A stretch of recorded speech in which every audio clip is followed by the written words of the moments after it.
Hola, bienvenidos a un nuevo episodio de este podcast, Nuevos Comienzos de la Iglesia Gilgal.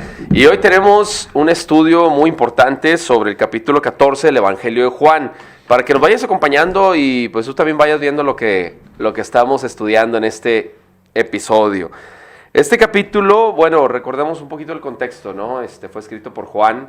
Juan era un pescador, él experto en las profundidades de las aguas, cuándo ir a pescar, en las noches, en las madrugadas, el tipo de red que se debía usar, cómo cuidar las redes, el precio del pescado. Él era un experto en eso, era su estilo de vida, ¿no? Pero el Señor lo llamó con otro propósito totalmente diferente, ¿no? Y un propósito hermoso, el cual cambió su vida.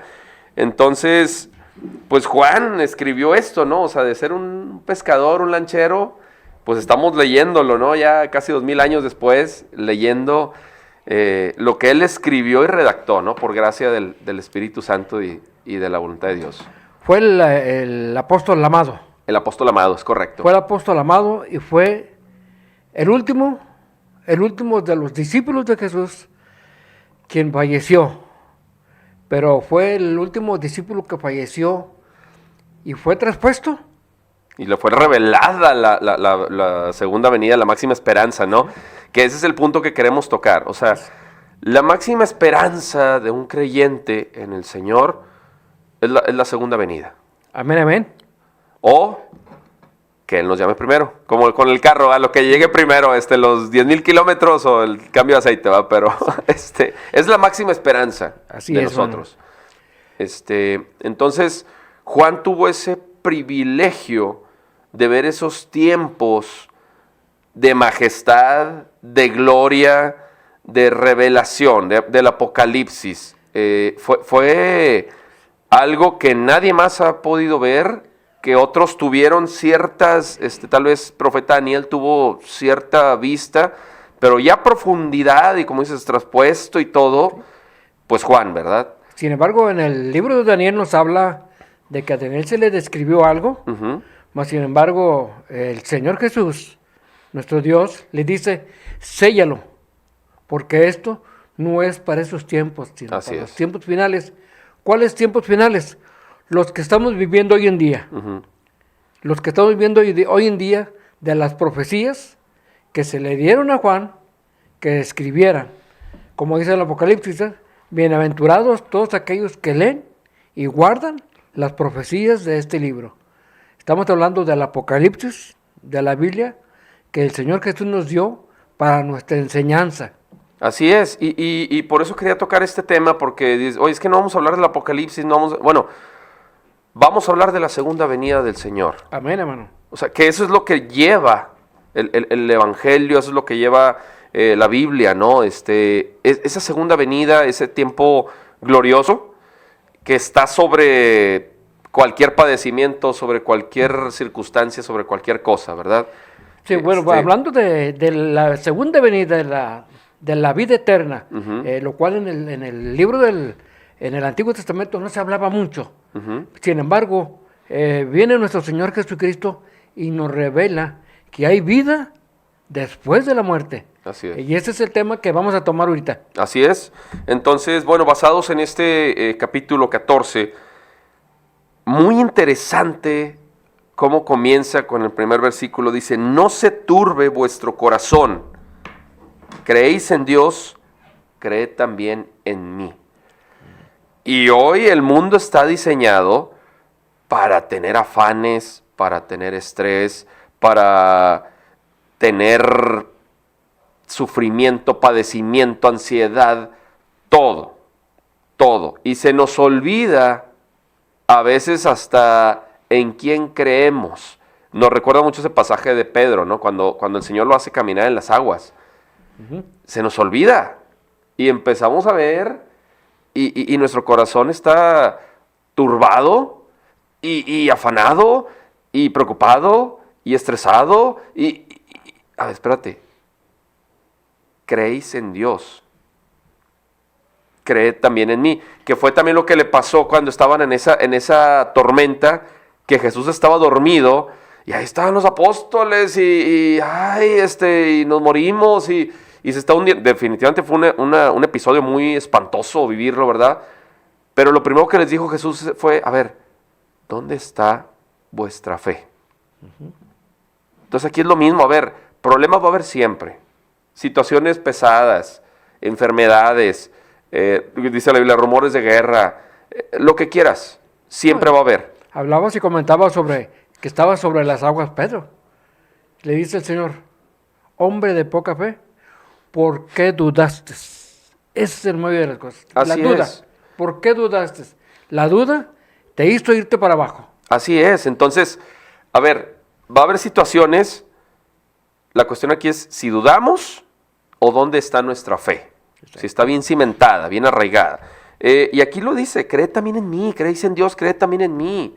Porque Él es la máxima revelación, ¿verdad? Del cumplimiento de las profecías de todo el Antiguo Testamento. Es la misma presencia de Dios encarnada y venida a la humanidad en ese tiempo específico, ¿verdad? Y Santiago habla Santiago, estamos hablando de la fe. Ahora, si vamos allí a Santiago capítulo 1, ahí dice Santiago, ¿verdad? Que pides con fe, sin dudar. Sin dudar. ¿Verdad? Sin dudar, porque el que duda es semejante a las aguas del mar que son arrastradas de un lado para otro. Así es. Ese es el detalle. Así es, entonces, y en esa autoridad que él tenía, en esa misión celestial, declara el versículo 2, en la casa de mi Padre muchas moradas hay. Si así no fuera, yo lo hubiera dicho, voy pues a preparar lugar para vosotros. O sea, tú comentaste algo muy interesante, ya Jesús venía a hablar de ese reino de los cielos, de esa recompensa eterna, yo les voy a preparar, o sea, aquí es muy interesante y yo lo veo como cuando hay un hotel muy lujoso, obviamente pues tú pagas y te reciben y te atienden, ¿verdad? Pero que venga no el gerente principal, que venga el dueño de esa cadena de hoteles mundiales y te diga, oye, yo voy a preparar tu habitación y me voy a asegurar que te traten bien, dices, ¡wow! O sea, de todos los hoteles que hay en el mundo que él tiene, que venga y me diga, él se va a asegurar personalmente. Oye, pues qué privilegio. O sea, ahí nos damos cuenta, ahí se revela la gracia, la misericordia, de que no somos nadie, no lo merecemos, pero por amor y misericordia del Señor, Él mismo nos va a preparar, siendo el dueño, el rey. O sea, imagínate, y a veces no valoramos eso, no lo dimensionamos. Y ahí es donde dice, es que ¿por qué el Señor no me ama? Claro, Él mismo lo va a hacer. El mismo dueño te va a preparar la morada donde vas a estar eternamente con Él. Entonces, eso es vuelvo a lo mismo, eso está encima de cualquier problema, de cualquier frustración que tengas ahorita, de cualquier cosa. Dices, el mismo dueño, o sea, imagínate, ¿no? Qué hermoso. Y aquí en el 3 dice, y si me fuere y os prepararé el lugar, vendré otra vez y os tomaré a mí mismo, para que donde yo estoy, vosotros también estéis. Aquí empieza a hablar de la segunda venida. Sí se iba a ir, sí iba ya como se los estaba revelando, va a ser arrebatado, va a ser muerto, iba a resucitar, se va a ir, pero con un propósito, aquí los espero. Yo voy a estarte preparando tu morada, para que estés conmigo, donde yo estoy, quiero que tú estés. Dices, wow, o sea, qué privilegio, ¿no? Qué bonito. Y sabéis a dónde voy y sabéis el camino. El camino, ¿no? Y es donde empieza a declarar este hermoso versículo. Si me puedes ayudar con el versículo 5, por favor, Cheto. Sí, hermano. Del Dice, capítulo 14. Le dijo Tomás, Señor, no sabemos a dónde vas. ¿Cómo pues podemos saber el camino? En el 6 también. Jesús le dijo, yo soy el camino y la verdad y la vida. Nadie viene al Padre sino por mí. Preguntas que tal vez a nosotros ahorita podemos decir, oye, pues ¿por qué le pregunta, hombre? A ver, recordemos que aquí se estaba revelando todo por primera vez. Recordemos que ellos estaban ante la misma presencia carnal de Jesús.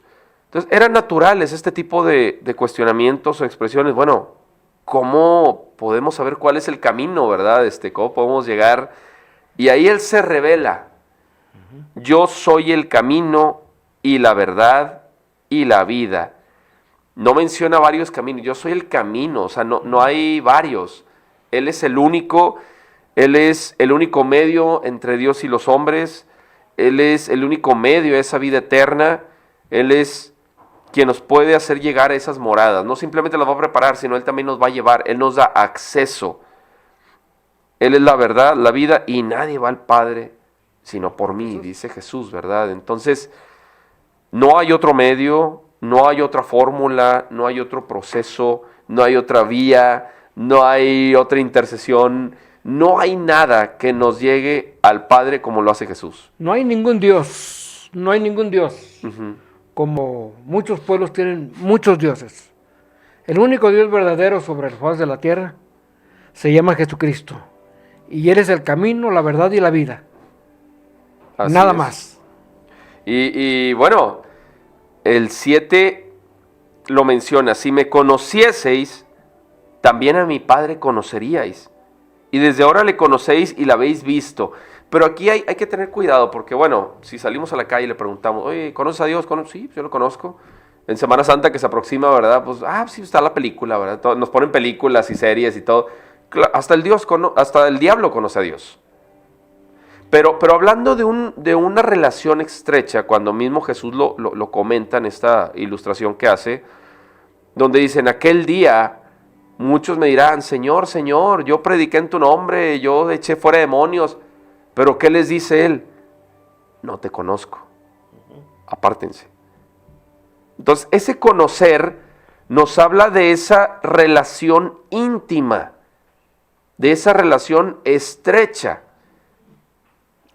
de ese deleite que nos habla la Biblia. Es desde un diario vivir. Así es. Entonces, a ver, espérate, no es el simple conocimiento, yo sé que hay un Dios, yo sé, ya. No. Y la Biblia lo dice, el diablo también cree, pero tiembla. Los demonios creen y tiemblan. Entonces, hay que dimensionar y diferenciar ese conocimiento, ese creer. Y por eso aquí le dice: si me conocéis, en ese aspecto, ¿verdad? También a mi Padre conoceríais. Y desde ahora le conocéis y la habéis visto. Esto se lo está diciendo no a toda la gente que ya vio la película, no, se lo está diciendo a quienes estaban íntimamente con Él, a quienes habían sido llamados y a quienes respondieron ese llamado y vivían y comían y estaban y escuchaban y veían y preguntaban, ¿verdad? O sea, yo quiero conocer más. Aquí justo Tomás le acaba de preguntar, y en otras ocasiones Pedro, y en otras ocasiones Jacobo, Felipe, o sea, todos, a ver, es esa relación íntima de conocer al Señor. Y Felipe otra vez, precisamente, muéstranos el Padre y nos basta. Pero hay muy interesante lo que les dice Jesús. Me gustaría que leyera su respuesta en el 9, por favor, Cheto. ¿9? Sí. Jesús le dijo: ¿tanto tiempo hace que estoy con vosotros y no me has conocido? Felipe, el que me ha visto a mí, ha visto al Padre. ¿Cómo pues dices tú, muéstranos al Padre? Y en el 10, por favor. ¿No creéis que yo soy en el Padre y el Padre en mí? Las palabras que yo hablo no las hago por mi propia cuenta, sino que el Padre que mora en mí, Él hace las obras. Así es, y vuelvo otra vez, a ver, podríamos decir, uy, qué ignorante Felipe, ¿verdad? O sea, tanto tiempo. No, pero quiero conocer más. Tú me estás diciendo que eres el camino, todo, muéstrame. A ver, pues tanto tiempo estoy con ustedes, yo ya me revelé como el Hijo de Dios. Ya estás viendo que la misma presencia de Dios está en mí y que yo estoy en Dios. Entonces, pues créeme, ¿verdad? Es como cuando nos dice el Evangelio, ¿verdad? Si alguno está en Cristo, nueva criatura es.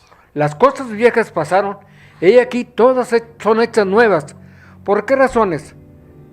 Porque muchas veces conocemos personas que han andado en el mundo, se entregan al Señor Jesucristo y el Señor mora en ellos. Y sus hechos en ese momento ya son muy diferentes a los de antes. Eso es clave, lo que acabas de decir. Los hechos, las acciones, y mismo Jesús lo dice: por su fruto los conoceréis. Exacto. Porque otra vez, no es nada más creer como mera información. Y lo englobo y lo conecto con lo que él dice en el versículo 12. De cierto os digo, el que cree en mí, las obras que yo hago, él las hará también. O sea, lo que acabas de decir, las acciones. Y las acciones desde el perdón, desde la misericordia, desde alejarte del pecado, desde ayudar al prójimo. Todas esas acciones. No simplemente cantar bonito, ¿verdad? Y dar tu ofrenda. O sea, toda una vida dedicada al Señor. Él las hará también, y aún mayores hará porque yo voy al Padre. O sea, la vida cristiana tiene base en la esperanza de esa venida del Señor, de ese poder restaurador y de ese poder cambiador. Y en el 13, y todo lo que pidieres al Padre en mi nombre lo haré, para que el Padre sea glorificado en el Hijo. Nuevamente, esto se lo está diciendo a gente que está íntimamente con Él, porque a veces se pueden escuchar predicaciones así en general. Tú pide, tú crees, espérate, pero la persona ni siquiera tiene ese conocimiento, esa creencia, esa fe en el Señor. No es una lámpara maravillosa, no es una varita mágica, donde a veces se predica eso, ¿verdad? Espérate, es que primero predícale que está en pecado, que necesita ser transformado, que necesita conocer íntimamente al Señor para que haga esas obras, para que haga esa restauración en su vida, para que haga las mismas obras que Él hace, y ya después viene esto. O sea, fíjate cómo viene, esto no viene al principio, viene después de todo lo que pides al Padre en mi nombre lo haré, para que el Padre sea glorificado en el Hijo. Porque hay cosas, por ejemplo, vemos en la antigüedad, vemos a Abraham, ¿verdad?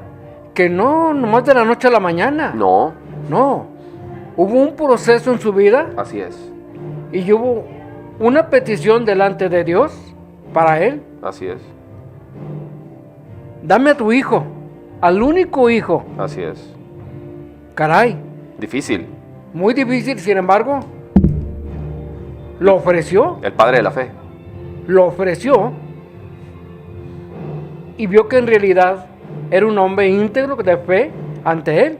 Y Dios lo bendijo. Así es, entonces, pero como bien mencioné, esto es un proceso, ¿verdad? Por eso termina con esto: si algo pidieres en mi nombre, yo lo haré. Y a veces nosotros nos queremos brincar hasta ese versículo, ¿verdad? Oye, no hemos conocido, no hemos creído, no estamos haciendo las obras que Él hace también, y nos brincamos a y nada más englobamos ese. Esto es un proceso de fe, es un proceso de entrega, de amor hacia el Señor y para el Señor, ¿verdad? Entonces, yo quisiera cerrar con eso este episodio. ¿Cómo estamos ante el Señor? ¿Le buscamos nada más para pedirle? ¿Cómo está nuestra vida espiritual? ¿Nos acordamos de Él nada más en la necesidad? ¿O verdaderamente ya dejamos que Él nos use, nos restaure? Y hacemos las obras, las cuales Él ya tiene establecidas para nosotros, como dice la Biblia, ¿verdad? Entonces, es la invitación que hacemos en este día para que examines tu vida, para que tú revises con la óptica de la palabra del Señor, no con la óptica del juicio de otra persona, ¿verdad? Y que el Espíritu nos redarguya, el Espíritu Santo, para ver cómo vamos, ¿verdad? Te invitamos a que le des like, a que te suscribas para que te llegue más contenido de manera automática, y compartas también este episodio para alguien que tal vez esté dudando y no conozca lo que el Señor puede hacer en su vida. Pues muchas gracias, Cheto, por haber estado con nosotros. Gracias a ti por habernos acompañado. Esperamos.